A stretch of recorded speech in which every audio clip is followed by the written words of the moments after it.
My sister destroyed my wedding dress before the wedding, and my parents said I was overreacting.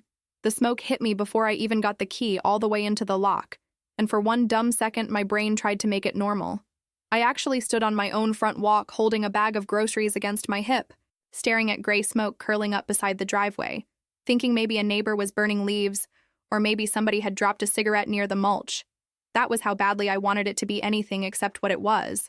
Then I saw the melted white satin, the blackened lace, and the sad little bone-colored beads scattered in the grass like teeth, and my body went cold in a way I can't explain without sounding dramatic. Trust me, I wish I was being dramatic. I dropped the groceries so hard a jar broke in the bag and something sweet started leaking over my shoes because apparently even my groceries wanted to participate in the breakdown. My wedding dress was burning in my front yard. Not a dress that looked like mine. Not a random sheet. Mine. The one my grandmother had bought me because she knew my parents would never offer. The one I had picked up from my final fitting 2 days earlier. The one I had hung in the guest room because my fiancé and I had a tiny rental house with one decent closet, and I didn't want him accidentally seeing it before the wedding. I had been so careful with it. I had been stupid. Careful. The guest room door stayed shut. The blinds stayed down. And I would check on it like it was a sleeping baby, which, yes, sounds insane. But planning a wedding while working at a dental office and trying not to go broke makes you weird about details. You cling to the pretty things because everything else is spreadsheets, deposits, and pretending you're not one unexpected bill away from crying in a parking lot. I grabbed the garden hose with my hands shaking so badly I sprayed myself first, because of course I did. By the time the fire was out, there wasn't much left except a wet, smoking, ugly pile of fabric and plastic from the garment bag. I just kept saying, "No, no, no," like the universe was going to hear me and reverse it, like the dress would unburn itself if I sounded pathetic enough. My neighbor came out in slippers and asked if I was okay, which was such a ridiculous question that I almost laughed. I didn't. I made a noise halfway between a sob and a cough, and she backed up like she had seen a wild animal. My fiancé was still at work, and I didn't call him first, which I regret a little. I opened the door with the broken grocery bag still hanging from my wrist and went straight to the guest room. The empty hanger was still there. The closet door was open. The window was locked from the inside. The front door hadn't been forced. Nothing else was touched. Not the cheap television, not the basket of emergency wedding stuff, not the envelope with vendor receipts on the dresser. Whoever came in had come in for one thing. And I knew. I hated that I knew before I saw the footage. I hated that my stomach already had the answer, because when you grow up with one person always being excused and another person always being told to be reasonable, you develop this disgusting little talent for predicting who will be protected. I opened the doorbell camera app with wet hands, and there she was, my sister, walking up my porch like she owned it, using the spare key my parents kept in their junk drawer for emergencies, letting herself inside while holding a travel mug and wearing sunglasses too big for her face, like she was arriving for brunch instead of committing whatever category of unhinged this was. She came out less than a minute later with the garment bag dragging beside her, because she couldn't even carry it carefully while destroying it. The camera didn't catch the actual lighting of the fire because of the angle, but it caught her dropping the bag near the garage, crouching down, and then moving out of frame. A few seconds later, smoke started.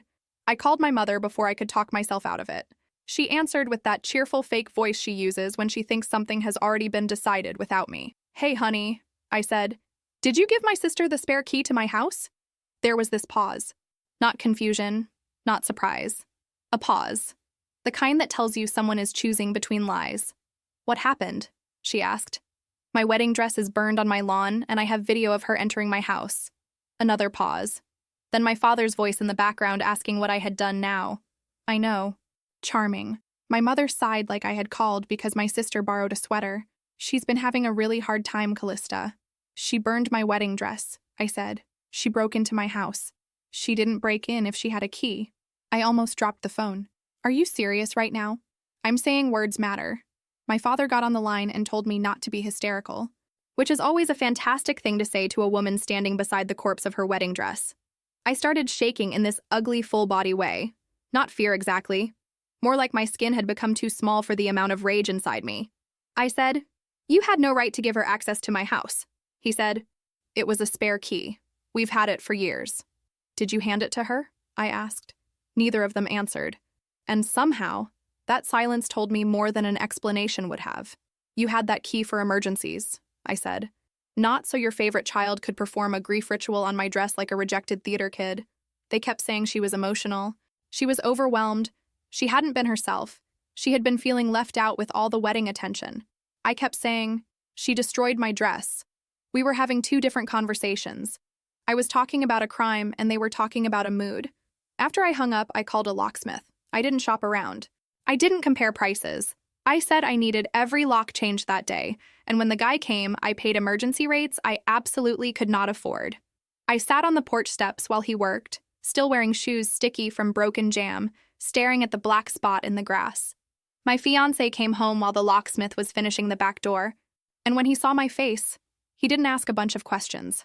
He just put his arms around me, and I finally cried hard enough that my throat hurt.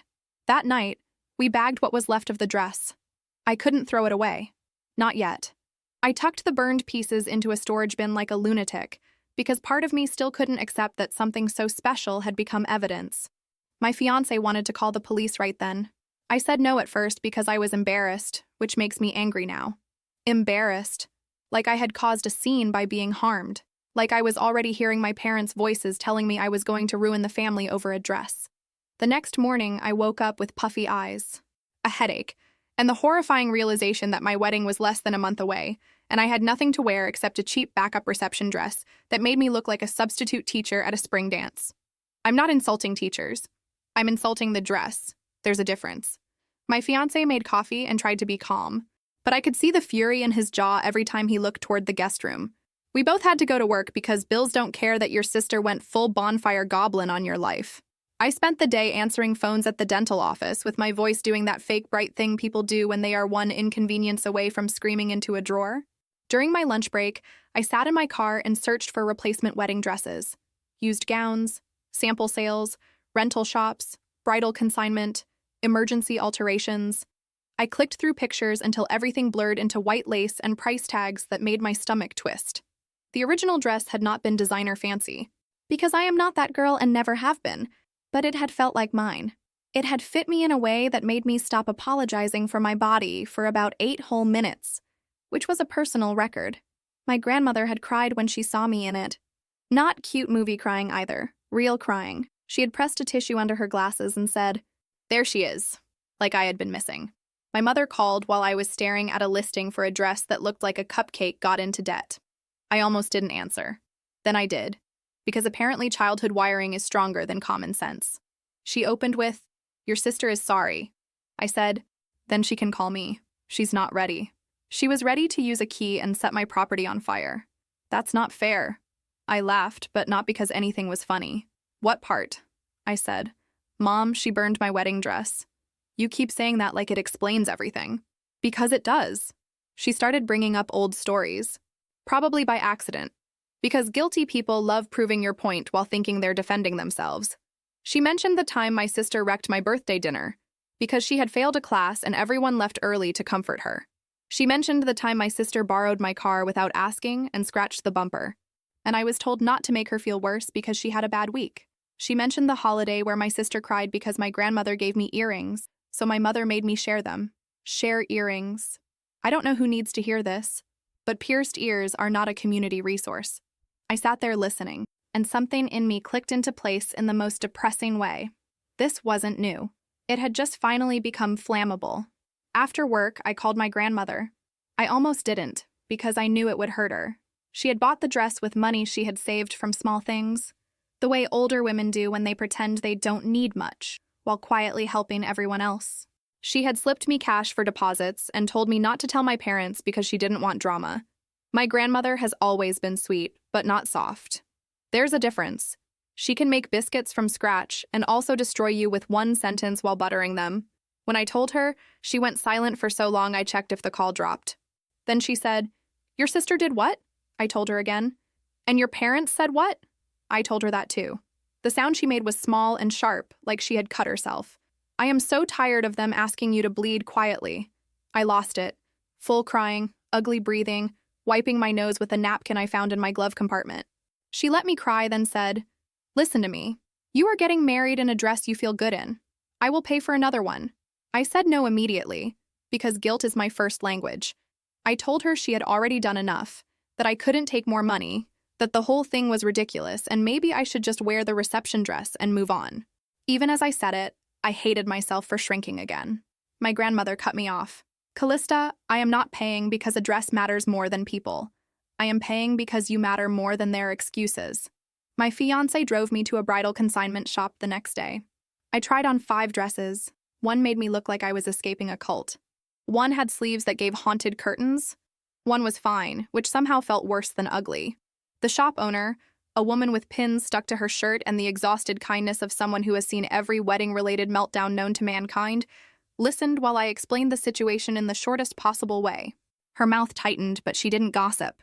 She just said, "Let's find something that doesn't feel like defeat." The 6th dress wasn't the same. It didn't have my grandmother's first reaction folded into it. It didn't carry the excitement of the first choice. But it fit. It needed some work, sure, and it was more simple than I had planned. But when I looked in the mirror, I didn't feel ridiculous. I felt sad and angry and weirdly relieved. I sent my grandmother a picture. She wrote back, "That one. Stand tall." For one evening, I thought maybe that would be the end of the practical disaster. Emotional disaster. Sure, plenty left there. But at least I had a dress. Then my grandmother called me the next morning and said in the calmest voice imaginable, "I need to tell you something before your parents twist it." She told me she had been helping my sister with her own wedding too. Not as much as she helped me with the first dress, she said, but enough to matter. A deposit here, money toward catering there, a promise to cover flowers later. My sister's wedding was supposed to be months after mine, although supposed to be is doing a lot of work there, because she had been trying to shove it closer from the second I announced my date. My grandmother had agreed to help because she didn't want to punish one granddaughter for being difficult. That was her phrase. Difficult. Very grandmotherly. Very polite. Very generous, considering the woman had just turned my dress into yard trash. Then she said, "I am done paying for hers. Grandma, they're going to say I manipulated you." She said she was redirecting what she had planned to spend on my sister's wedding toward my replacement dress, extra alterations, and whatever security or repairs we needed because of the house issue. I told her that sounded like pouring gasoline on the family fire. She said, "Good. Maybe they'll finally see the smoke." That afternoon, my fiancé and I went to the police station. I had resisted because part of me still heard my parents saying I was escalating. He didn't push in a bossy way. He just sat beside me at the kitchen table and said, "If a stranger had done this, would you report it?" I said yes immediately. He said, "Then she doesn't get a discount because she shares DNA with you." That hit harder than I expected. The officer at the desk was tired but professional. I showed the video. I explained the key. I explained the dress. I probably over-explained, because when you're used to not being believed, you start building a whole courtroom in every conversation. He told me they could take a report for unlawful entry and destruction of property, and depending on details, it might or might not go anywhere criminally. He was clear that a report didn't mean charges would happen, because that wasn't how it worked. I appreciated the honesty, even though I wanted something more satisfying, like a giant official stamp that said, "Your family is nuts, and you're not imagining it." He gave me a case number, took the video, and told me to keep all messages. My fiancé squeezed my hand under the table. I felt embarrassed again, and then angry that I felt embarrassed. I kept thinking about my sister dragging the garment bag across my porch, the entitlement of it, the calm. Like she didn't think consequences existed for her because, honestly, why would she? Our parents had spent years building her a consequences-free walkway, and then acted shocked when she used it. A few weeks before the wedding, when I should have been deciding between napkin colors and pretending not to care about seating charts, I found out my sister's meltdown wasn't really about the dress. It was about the date. It was about attention. It was about the horrible crime of me having a life event first. My cousin sent me screenshots from another family chat I wasn't in. My sister had been complaining for months that I rushed my engagement to overshadow her. This was funny in the way a dental drill is funny, because my fiancé and I had been together for years, lived together, shared bills, and had been openly talking about marriage before my sister had even decided she liked her boyfriend enough to stop threatening to break up with him every other weekend. My sister got engaged shortly after I announced my wedding date, and at the time, everyone acted like it was sweet. 2 sisters planning weddings. How special. Except she immediately tried to book the day before mine at the same venue. I remember my mother telling me back then like it was a cute little coincidence. Wouldn't that be fun? A family wedding weekend. I said no so fast I almost swallowed the word. My fiancé said absolutely not. The venue wasn't available anyway because she had waited too long, so the crisis faded into background noise. Or so I thought. She eventually grabbed a much later date, but she never stopped acting like my earlier booking had personally stolen something from her. Apparently, she had been angry for months that her wedding got pushed later while mine stayed first, because I had committed the unforgivable sin of reserving things on time. That explained the dress in the worst possible way. Not justified it. Nothing justified it. But it explained the shape of her anger. She hadn't just wanted to hurt me. She had wanted to interrupt the thing that proved I wasn't waiting behind her. My mother started gently, which is how I knew I was about to be asked to donate my spine. She said my sister was in a fragile place because of losing my grandmother's support and because her venue date was now so far away. My father said the whole family was suffering from the tension. Then my mother said, "Maybe the simplest thing is for you to let your sister use your date and venue, and you and your fiancé can do something smaller later." I actually looked around my kitchen, like maybe a hidden camera crew had finally arrived. My fiancé was standing by the sink, and his face went completely blank in that scary, calm way. She said I had already gotten the sympathy, already had my grandmother paying for a new dress, already had people rallying around me.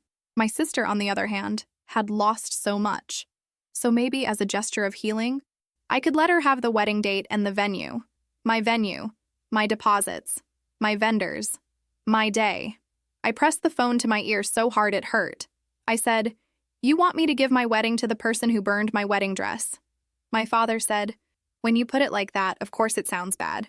I said, "There is no other way to put it." Then my fiancé took the phone gently from my hand and said, "This conversation is over." He didn't yell. He didn't insult them. He just ended the call, put my phone on the counter, and said, "We're done letting them in." That night, I removed my parents and my sister from the guest list. I sent one message to my parents because I wanted a record. I told them they were no longer invited to the wedding, that my sister was not welcome anywhere near the ceremony or reception, and that security would remove anyone who tried to enter without an invitation. I also told them not to contact vendors, because we were adding passwords to every account. My hands shook while typing. I felt cruel. Then I remembered the burned satin and kept going. My father finally left a voicemail saying my sister was in therapy and had been working through emotional instability for months. He said I needed to understand she hadn't been acting like herself. I listened while folding towels because I needed to do something with my hands, or I was going to throw my phone into the laundry basket and let it live among the socks. The therapy excuse made me angrier than I expected. Not because therapy is bad. Therapy is great. I had gone for a few months after college when anxiety was eating me alive, and I still used some of those tools when I remembered them before spiraling into detective mode over text messages. But therapy is not a coupon for entering someone's house and destroying their property. Therapy is not a magic sticker you slap on harm to make everyone else responsible for absorbing it. When my mother called again, she said my sister had been struggling with her relationship, that her fiancé had been distant, that my wedding made her feel like she was losing her place in the family. I stood in my kitchen with a cold mug of coffee in my hand, listening to my mother explain my sister's emotional weather like it was a natural disaster I had failed to prepare for. I said, "None of that gives her the right to come into my house. She made a mistake. She made several. She used a key she had no right to use, opened my door, took my dress, carried it outside, set it on fire, then left. That's a whole errand." My mother said I was being cruel again. I said I was being accurate. She told me excluding my sister from the wedding would devastate her mental health. I told her my sister had already blocked me on every app and phone number she could find after the police report, so I wasn't sure why she suddenly needed a front row seat at my vows. Then came the real ask, because there is always a real ask hiding behind the emotional one. My mother wanted me to call my grandmother and convince her to restore the wedding money. She said my sister couldn't afford the deposits without help, that canceling would be embarrassing, that people would ask questions. 2 days later, the situation found a new basement. My fiancé was in the bathroom brushing his teeth when his phone buzzed on the nightstand. I saw my sister's name flash across the screen before my brain could prepare itself. My whole body went hot. She had blocked me, but apparently she still had access to him, because of course she did. I didn't open it. I am not proud of many things from that month, but I am proud that I didn't grab his phone like a gremlin. I called toward the bathroom. "Your phone." He came out, saw the name, and his face changed. He sat beside me and opened the message where I could see it. It started almost normal, which made it worse. She wrote that he was making a mistake marrying me, that I was cold, that I had always been jealous of her, that I was turning the family against her. Then she said he deserved someone less bitter, I laughed once, sharp and humorless, because bitter is apparently what they call you when you don't clap for your own mistreatment. He typed back, "Don't contact me again. What you did was wrong." She replied almost instantly. A picture came through. Not fully explicit, but enough. Her in lingerie, posed in a mirror, face tilted like she was auditioning for a life choice nobody asked for. My fiancé jerked the phone back like it had burned him. I stared because my eyes are traitors and because shock makes you stupid. Then she wrote, "Still think I'm wrong?" I don't remember standing up. I just remember my legs moving and my fiancé saying my name. I wanted to drive to my parents' house, bang on the door, and scream until the entire neighborhood knew exactly what their precious, fragile angel had been doing. I wanted to send the screenshot to every relative who had called me vindictive. I wanted to ruin her in the same public way she had tried to ruin me privately. I am not going to pretend I was noble in that moment. I was furious, humiliated, and shaking with the kind of rage that makes bad ideas sparkle. My fiancé took my shoulders and said, "We're not sending that to anyone." "I know," I snapped, even though I had absolutely been thinking about it. "I'm not stupid." He gave me a look that said he loved me but was not convinced. Then another image came in. This one crossed a line I don't even want to describe. I turned away so fast I knocked my knee against the bed frame and swore loud enough to scare myself. My fiancé locked the screen, set the phone face down, and looked like he wanted to scrub his brain with bleach. We didn't forward it. We didn't show it around. We both knew enough to understand that sharing something like that could create a whole other legal and moral mess. My sister had crossed a disgusting line, but I didn't need to become disgusting back. We preserved the text messages, the first non-explicit screenshot with her name visible, and a capture showing that an explicit image had been received without saving the image itself beyond what his phone already had. Then he blocked her. That was how we ended up messaging my sister's fiancé, a man I had never been close with but had always felt vaguely sorry for. He had that tired look people get when they spend too much time negotiating with someone's moods. We asked if he could meet us at a coffee shop because there was something serious involving my sister that he needed to know in person. He replied after a few minutes with, "Is she okay?" That made me feel worse. Not because she deserved protection, but because he clearly still cared. The next day, I took off work using the excuse of wedding errands, which was not technically a lie because apparently prevent sister from sexually harassing fiancé and imploding family had become one of my errands. I wore jeans, an old sweater, and no makeup because I had cried too much for my face to cooperate. My fiancé and I got to the coffee shop early and sat in a corner booth. I kept rehearsing what to say, then forgetting all of it, then checking the door, then checking my phone like a nervous criminal. When my sister's fiancé walked in, he looked confused, guarded, and already tired. He ordered coffee, sat across from us, and said, "What happened?" I started with the dress. He didn't know. That was the first gut punch. My sister had told him there was family tension because I was jealous of her wedding plans. She had not mentioned entering my house. She had not mentioned the dress. She had not mentioned the police report. He stared at the table while I showed him the doorbell footage, and his face went so pale I thought he might pass out. He said, "She told me you were trying to get your grandmother to cut us off." I said, "My grandmother cut her off after seeing what happened." He whispered, "Jesus." Then my fiancé showed him the messages, not the explicit image itself. He kept the phone angled so the text was visible and the image preview was hidden. He explained that she had sent inappropriate photos, and then an explicit one after being told to stop. My sister's fiancé put both hands over his mouth and sat back. He didn't yell. He didn't accuse us of lying. He just looked completely emptied out. After a while, he said, "Before I proposed, she told me if I didn't do it soon, she was done. She said everyone was laughing at her because you were getting married first." He told us he had doubts for months. He loved her, or at least had loved her, but everything had become a test. If he didn't answer fast enough, he didn't care. If he didn't agree with her, he was choosing someone else. If he wanted to wait on wedding planning, he was embarrassing her. My wedding apparently had become the ghost living in their relationship. She compared everything: my date, my dress, my venue, my grandmother's help, my parents' attention, even my fiancé's steadiness. She had turned my life into a scoreboard and then blamed everyone else for the numbers. He asked if he could have copies of the non-explicit messages. My fiancé sent him only the text portions and the first screenshot that did not expose anything intimate. We made it clear we weren't spreading the explicit image and didn't want him to either. He nodded like he barely heard us.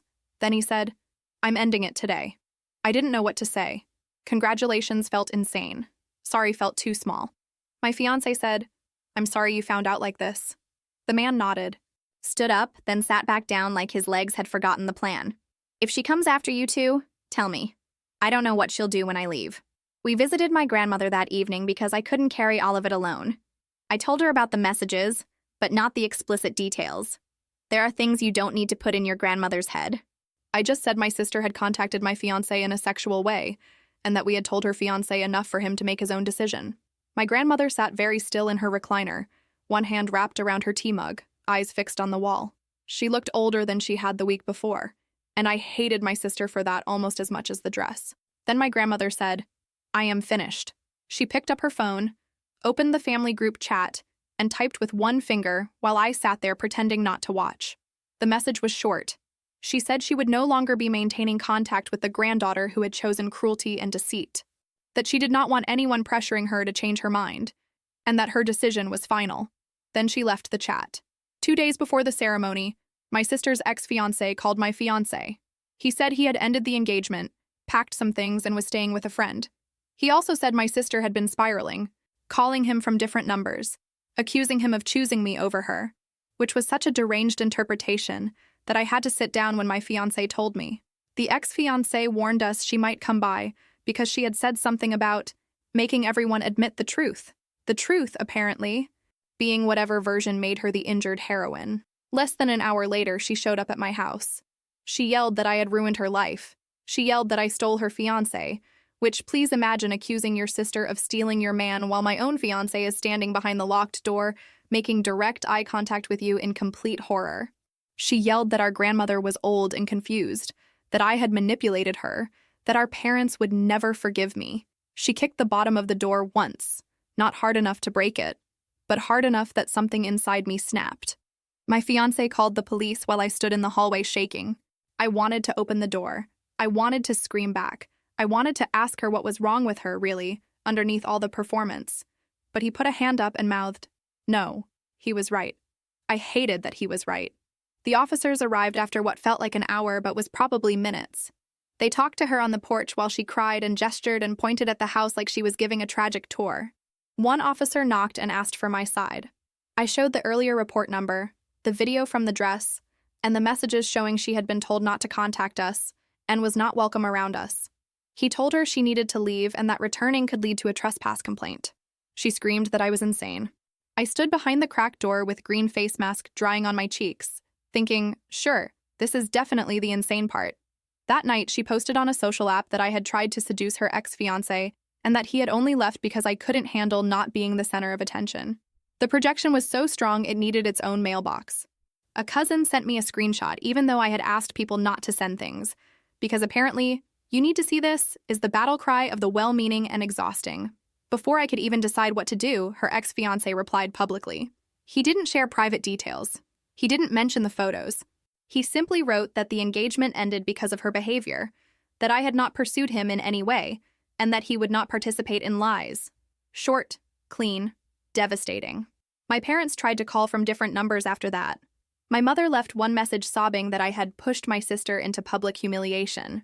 My father left one saying if I went through with the wedding without them, I should not expect things to ever be the same. I listened to that one while sitting on my bed beside my garment bag, the new dress hanging safely inside, and I thought, good, let it not be the same. The same was killing me slowly and calling it family. The morning of the wedding, I woke up before my alarm with my chest tight and my mouth dry. For a second, I didn't know where I was, and then everything rushed back.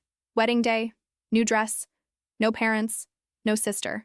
Security at the venue. A burned patch in the lawn at home that still looked darker than the rest of the grass no matter what we did. Getting ready should have been fun. Parts of it were. We laughed when one bridesmaid burned her finger on a curling iron and yelled words not fit for a sacred occasion. We cried when my grandmother arrived in a blue dress and sensible shoes, carrying a little sewing kit, like she was ready to go to war with loose threads. She saw me in the replacement dress and put both hands over her mouth. Her eyes got wet, and for a second I worried she was thinking about the old one. Then she said, "Beautiful." And I believed her because she is a terrible liar. There were empty chairs in my heart before I even got to the venue. I won't pretend otherwise. People love saying, chosen family is what matters. And yes, fine, but sometimes chosen family is sitting right there and you still ache for the people who should have chosen you first.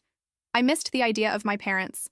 Not the actual calls, not the pressure, not my mother crying to control the room, not my father treating my boundaries like disrespect. I missed the version of them I had been waiting for my whole life. That version didn't show up.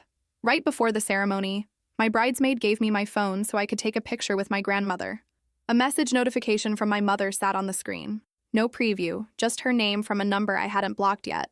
My thumb hovered over it. I could feel everyone watching me without watching me. My grandmother said, "You don't have to open every door someone knocks on." I locked the phone and handed it back. I walked down the aisle with my grandmother on one side and my future father-in-law on the other, because my legs felt questionable, and also because I wanted them both there. My fiancé cried when he saw me, which made me laugh and cry at the same time because his face did this crumpled thing he will deny forever. The ceremony was not perfect. A microphone squealed. Someone's toddler shouted "snack" during our vows. My hand shook so badly putting on his ring that he whispered, "Wrong finger?" And I almost snorted. But nobody screamed. Nobody stormed in. Nobody tried to steal the day. At the reception, I looked at the places where my parents would have sat and felt something complicated. Not victory, not joy. More like grief with room around it. My in-laws hugged me like I had always belonged there, and that almost broke me in a whole different way. My mother-in-law kept bringing me water and fixing my veil. My father-in-law made a toast that didn't mention the drama, just said they were proud to welcome me. I cried into my napkin because apparently kindness was my weakness. Who knew? After the honeymoon, which was just a few nights at a quiet rental within driving distance because money was real, and we had already spent enough on disaster management, life came back in weird pieces. Bills, laundry, work, thank you cards, unresolved insurance calls about the yard damage, a dress claim that went nowhere, the police report sitting in a folder. I wanted everything to be done, but family mess is rude like that. It keeps sending calendar invites. The criminal side didn't turn into some giant dramatic case. And honestly, I'm glad. I didn't want a courtroom saga. I wanted my sister to pay for what she destroyed and to stop being treated like a weather event everyone else had to shelter from. We filed in small claims for the cost of the original dress, damage to the lawn area, the emergency locksmith, and some filing costs. A lawyer told us what documentation to bring, but we handled most of it ourselves because we did not have endless money and because the facts were pretty plain. Video, receipts, report, photos of the damage, messages from my parents accidentally confirming way too much because they apparently believed guilt trips were not evidence. Before the hearing, my grandmother made another decision that caused its own wave of panic. She called me on a Tuesday evening and asked if I could drive her to an appointment. I assumed it was medical because she said appointment in that careful voice older people use when they are hiding something. It was not medical. It was with a lawyer. I sat in the waiting area while she spoke privately first, because even though I loved her, I did not want anyone saying I had steered her. I didn't even know exactly what she planned to change until the lawyer explained it. After a while, she asked me to come in. The lawyer explained in very simple terms that my grandmother wanted to update her will, change her financial power of attorney, and name a trusted relative instead of my parents for certain decisions if she became unable to handle things herself. She also wanted a letter sent stating that she did not want contact from my sister and did not want pressure from my parents. The documents included clear language that she was not forgetting anyone, and that the changes were intentional. I didn't know that was a thing, but apparently when families are messy, lawyers learn to write for future tantrums. My grandmother was calm through all of it. I was the one sweating like I had smuggled a raccoon into the office. When my parents found out, they tried calling the lawyer. They got nowhere. Then my mother sent me a message through my aunt saying I had isolated an elderly woman for money. That one hurt so badly I had to sit in my car outside work and breathe into my hands like a person in a very low-budget wellness pamphlet. I had not asked for my grandmother's money. I had tried to pay her back for the replacement dress and she had refused. But accusations don't need to be true to stain your mood. They just need to land where you're already bruised. The small claims hearing was nothing like television. No dramatic speeches. No gasps.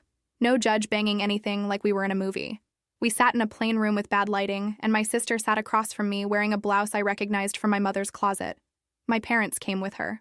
My mother looked at me like I had personally invented suffering. My father stared straight ahead. My sister avoided my eyes until the video played, and then she stared at the table. The judge asked her if she disputed that she was the person in the footage. She said no, but then tried to explain that she had been emotionally provoked. I almost laughed out loud. Provoked by what? My dress existing? My wedding having a date? My lungs continuing to process oxygen? The judge listened, then asked if she had permission to enter my home. She said she had a key from our parents. The judge asked if I had given permission. She said no. My parents shifted in their seats. My mother looked like she wanted to jump in. But even she seemed to understand that we gave her the key was not the heroic explanation she thought it was. I kept my statement short because I knew if I talked too much, I would either cry or start making comments. I said the dress had been purchased for my wedding, kept in my home, removed without permission, and destroyed. I showed receipts, photos, the locksmith bill, and the report. My husband sat beside me with his hand on my knee under the table, grounding me every time my pulse tried to sprint away. The judge ordered my sister to pay for the original dress, the lawn repair, the locksmith, and court costs. Not pain and suffering, not emotional damages, none of the big dramatic things people imagine, just the real costs. It felt both satisfying and too small, like someone had put a price tag on only the objects, while the bigger damage sat invisible in the room with us. Afterward, in the hallway, my mother approached me. My husband stepped closer, but I held up a hand. I wanted to know what she would say when there was no audience except bad fluorescent lighting and a vending machine. She said, "I hope you're happy." That was it. Not sorry. Not "I wish this had never happened." Not "Are you okay?" Just that.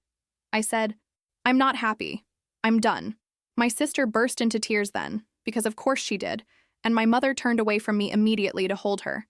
I watched them for maybe 2 seconds too long. Then I walked out with my husband. I didn't look back, but don't give me too much credit. I wanted to. I wanted them to call my name. I wanted my father to say, "Wait." He didn't. A few weeks later, my grandmother told me my parents had paid the judgment for my sister. She heard it from the same relative who had taken over some of her paperwork.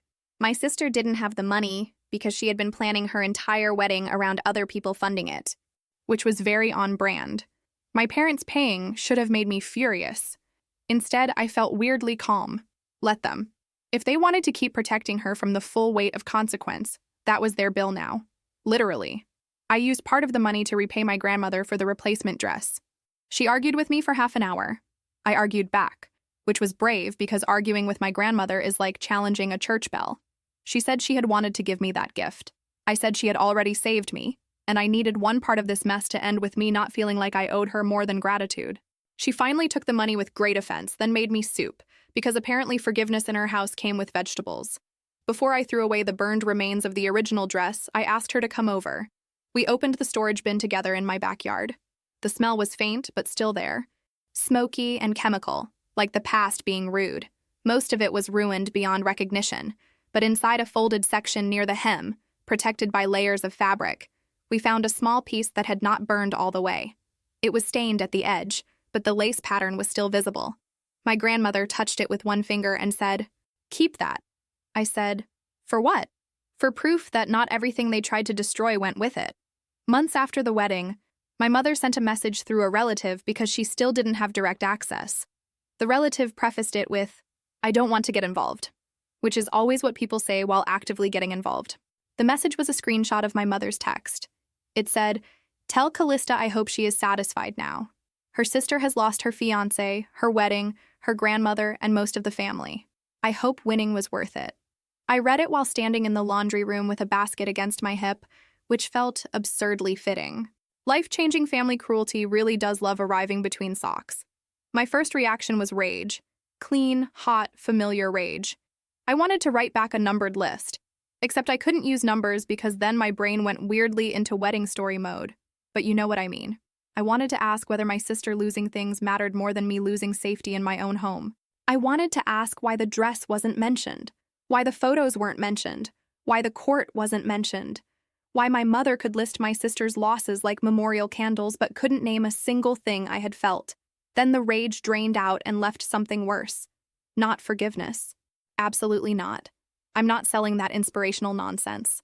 I mean, I understood, finally, that my mother was not building toward an apology. There was no hidden softness coming, no future conversation where she would break down and say she should have protected me too. She had chosen her story, and in that story I was the problem, because the alternative required her to look at years of parenting she did not want to examine. After that, every few months someone tried to test the door. A holiday came around, and a cousin asked if maybe enough time had passed. My grandmother got a birthday card from my parents and returned it unopened through the mail. My sister posted vague things about family betrayal and healing alone. My mother liked them from whatever account she was using. People told me because people are messy and pretend screenshots are acts of service. 1 year after our wedding, my husband made dinner reservations at a small place near our house. Not fancy, because again, we are people with utility bills, but nice enough that I wore a dress and the little hair accessory with the saved lace tucked inside. I almost didn't. It felt silly. Then I thought, no, I paid for this piece with interest. I can wear the thing. Before we left, I stood in the bathroom mirror adjusting my hair and touched the hidden piece of fabric. You couldn't see it. That was the point. It was mine. A small piece of a day someone tried to ruin, carried into a life they didn't get to control.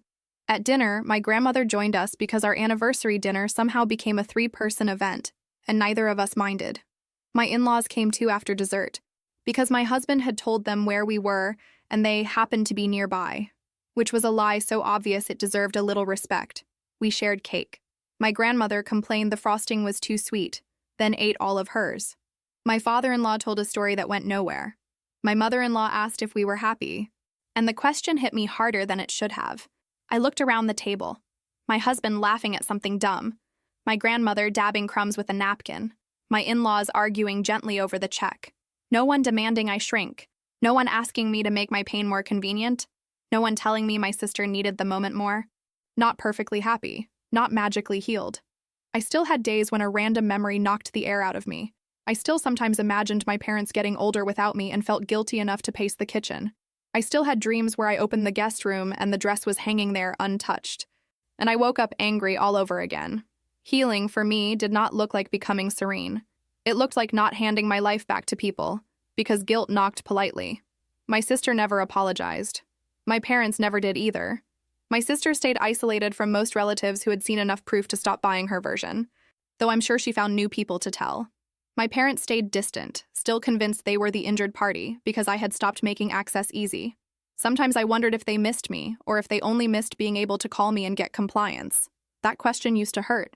Now it just sits there, unanswered, without running my life. When we got home that night, my husband helped me unpin the hair accessory. I held it in my palm for a second before putting it away. He asked if I was okay. I said, yeah, I think I am.